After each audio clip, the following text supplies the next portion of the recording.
ឆ្ងាញ់ឆ្ងាញ់ឆ្ងាញ់ឆ្ងាញ់ខ្លាំងខ្ញុំអស់មិនដឹងមួយចានធូរចានធំ2នៅថ្ងៃ29កក្កដាឆ្នាំ2026មូលនិធិមេលីជេគួចបានបន្តចែករំលែកក្តីស្រឡាញ់របស់ខ្លួនដោយការចោះទៅកាន់សមាគមស្នាមញញឹមថ្មីនៃក្តីសង្ឃឹមរបស់កុមារដើម្បីរៀបចំអាហារសប្បុរសធម៌សម្រាប់កុមារចំនួន137នាក់ស្ថិតនៅភូមិក្រសាំងឃុំជើងកើបស្រុកកណ្ដាលស្ទឹងខេត្តកណ្ដាលនេះមិនមែនជាលើកទី1ឡើយប៉ុន្តែគឺជាសកម្មភាពដែលត្រូវបានអនុវត្តជាបន្តបន្ទាប់ស្របតាមបេសកកម្មរបស់មូលនិធិក្នុងការលើកកម្ពស់វប្បធម៌នៃការចែករំលែកក្តីស្រឡាញ់និងការយកចិត្តទុកដាក់ចំពោះសហគមន៍ក្នុងនោះលោកប៉ែនសុផលស្ថាបនិកនៃសមាគមស្នាមញញឹមថ្មីនៃក្តីសង្ឃឹមរបស់កុមារបានបង្ហាញអំពីការត្រេកអរពេលឃើញវត្តមានក្រុមការងាររបស់មូលនិធិមេលីជេគួចម្ដងហើយម្ដងទៀតលើកទី4ហើយបាទដែលអ្នកអង្គការបានផ្ដល់ក្រុមការងារមកទីនេះបាទមានទាំងអំណោយមានទាំងនឹងអាហារដ៏ឈ្ងុយឆ្ងាញ់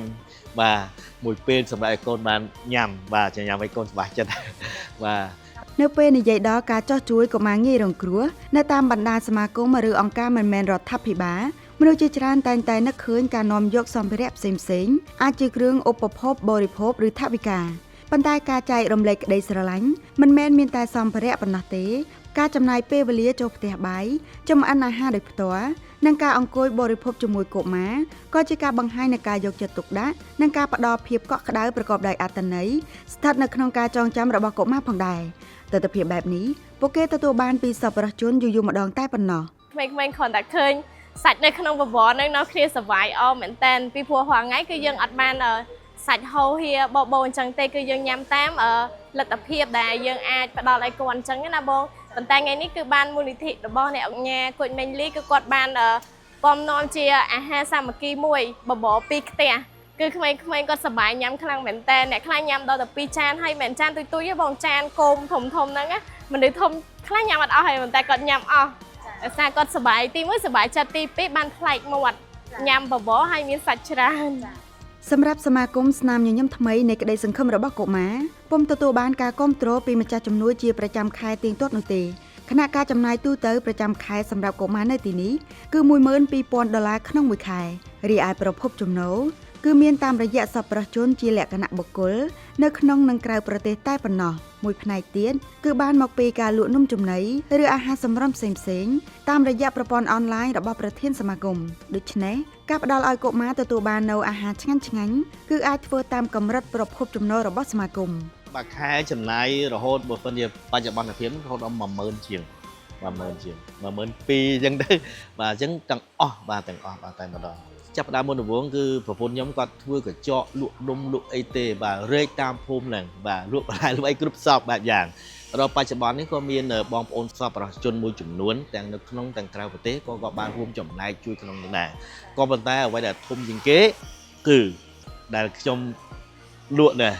បាទលក់តាមអនឡាញបាទអនឡាញដូចជាបាទនឹងអ្នកគ្រូនេះហើយមានទាំងនំបញ្ចុកនំអីក៏ដោយឲ្យតែបងប្អូនសប្បុរសជនដែលកំងគឺខ្ញុំតែតែធ្វើជូនឲ្យដល់ទីតាំងតែម្ដងអំណោយអាចឲ្យកុមារញញឹមបានមួយពេលប៉ុន្តែការចំណាយពេលចម្អិនអាហារនិងការអង្គុយបរិភោគជាមួយពួកគេអាចបន្សល់ទុកនៅអារម្មណ៍កក់ក្ដៅឲ្យក្មេងៗថាពួកគេទទួលបានក្តីស្រឡាញ់មិនត្រូវបានបំភ្លេចព្រមទាំងទទួលបានភាពកក់ក្ដៅពីសង្គមជុំវិញខ្លួនពេលម្ហូបលើកនេះឃើញមីងគាត់ញ៉ាំបានច្រើននិងថែមបានច្រើនការតែចំនួនបងប្អូនច្រើនកើនឡើងរហូតពីមួយឆ្នាំទៅមួយឆ្នាំកើនឡើងតាំងពីទូចរហូតចឹងហើយគាត់ពិបាកនឹងការចំណាយច្រើនអញ្ចឹងដោយសារតែឥឡូវត្រូវចំណាយលើទឹកផងភ្លើងផងអញ្ចឹងគឺច្រើនខ្លាំងមែនតើអញ្ចឹងយើងមានអីយើងញ៉ាំប៉ុណ្ណឹងទៅឆ្ងាញ់ហើយខ្ញុំចង់ឲ្យពួកបងមកទៀតហើយធ្វើម្ហូបឲ្យខ្ញុំញ៉ាំទៀតចា៎ក្រៅពីបបរពួកយើងក៏បានទទួលបានការក្តីស្រឡាញ់ការយកចិត្តទុកដាក់ក៏ដូចជាសម្ភារៈផ្សេងៗក៏ដូចជាសម្ភារៈសម្រាប់បរិភោគជាច្រើនមកផ្ដល់ឲ្យកូនៗពិតជាមានភាពកក់ក្ដៅខ្លាំងមែនទែនកញ្ញារស្មីលីសាជាបុគ្គលិកបម្រើការងារនៅសមាគមនេះតាំងពីខ្លួនអាយុ17ឆ្នាំរហូតដល់23ឆ្នាំបានលើកឡើងថាសម្រាប់កុមារកំព្រាដែលរស់នៅក្នុងមណ្ឌលថែទាំអាហារមួយពេលអាចតម្រូវការជាប្រចាំថ្ងៃធម្មតាប៉ុន្តែការដែលមានអ្នកចម្អិនអាហារដោយផ្ទាល់ជូនពួកគេគឺជាបទពិសោធន៍ផ្សេងមួយទៀតក្មេងៗនៅទីនេះភាគច្រើនគឺគាត់កំព្រាគាត់ខ្វះភាពកក់ក្ដៅអញ្ចឹងពេលដែលមានបងសប្បុរសជនមកគឺគាត់តែងតែហៅប៉ានិងម៉ាក់គាត់ចាត់ទុកពួកគាត់ជាប៉ាម៉ាក់របស់គាត់អញ្ចឹងនៅពេលវេលាមួយពេលនេះគឺធ្វើឲ្យគាត់មានស្នាមញញឹមដកចំក្នុងបេះដូងគាត់ខ្លាំងមែនទែនគឺមាន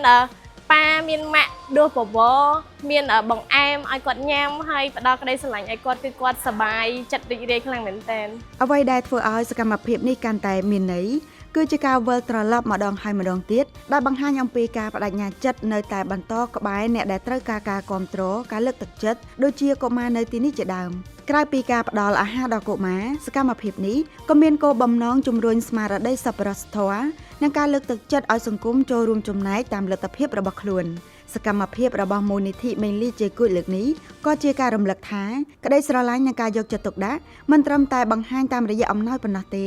ប៉ុន្តែអាចបង្ហាញតាមរយៈការចំណាយពេលវេលានិងការធ្វើអ្វីមួយដោយដៃនិងដោយចិត្តស្មោះប្រធានសមាគមនិងកុមារជាច្រើនបានថ្លែងអំណរគុណដល់អ្នកអង្គការវេជ្ជបណ្ឌិតគួចមេងលីនិងមូលនិធិដែលតែងតែផ្ដល់ភាពស្រឡាញ់ចំពោះពួកគេ សូមអរគុណដល់ទឹកចិត្តនិងក្តីស្រឡាញ់របស់លោកគ្រូគួចមេងលីដែលលោកគ្រូបានផ្ដល់ជាមូលនិធិនេះដល់កូនៗដែលរស់នៅក្នុងសមាគមស្នាមញញឹមថ្មីនៃក្តីសង្ឃឹមរបស់កុមារនេះឲ្យស្គាល់ឲ្យឃើញនៅការទទួលបានក្តីស្រឡាញ់ក៏ដូចជាបានបបរញ៉ាំនឹងច្រើនហូរហៀខ្លាំងមែនទែនហើយកូនៗពិតជាមានអារម្មណ៍ថាសប្បាយរីករាយខ្លាំងមែនទែនចំពោះថ្ងៃនេះហើយសូមជូនពរឲ្យលោកគ្រូមានសុខភាពល្អកម្លាំងមាំមួនហើយជោគជ័យគ្រប់កលៈទេសៈទាំងអស់ ពួកកូនទាំងអស់គ្នាមានតែមេរៀនដែលដោតនឹងលើកសំពះអរគុណដល់លោកគុជមីងលីដែលបានធ្វើជាបបរយ៉ាងឆ្ងាញ់មកឲ្យពួកកូនសូមអរគុណលោកគុជមីងលីឲ្យមានសុខភាពល្អនិងកម្លាំងមាំមួន